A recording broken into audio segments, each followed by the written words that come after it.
Yan. Okay, maginaw mandirigma. Ngayon, tuturuan namin kayo. Ang assistant ko si Jewel. Ako po si Maestro Jaime.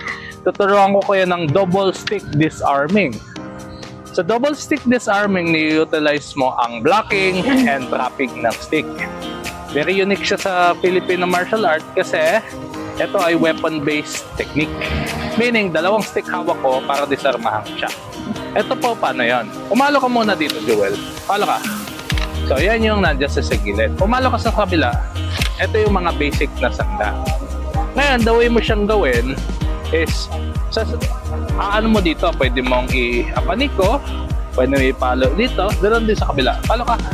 Bang. Pwede ko nga i-transfer dito, dito ako pumalo. Pagdating naman sa, sige, palo ka ulit. Yan. So, pagdating mo dito, papaluin mo tong area na to.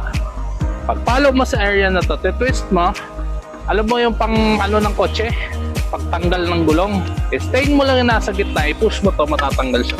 Pumalo ka sa kabila. Pumalo ka doon. Papasa smash pole, iikot mo. Okay. Yun yun. Ulitin natin. Kunin mo yan.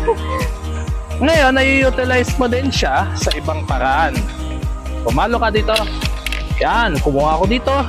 Pinush ko ulit. Pumalo ka. Pinush ko. Same fundamentals apply sa technique natin.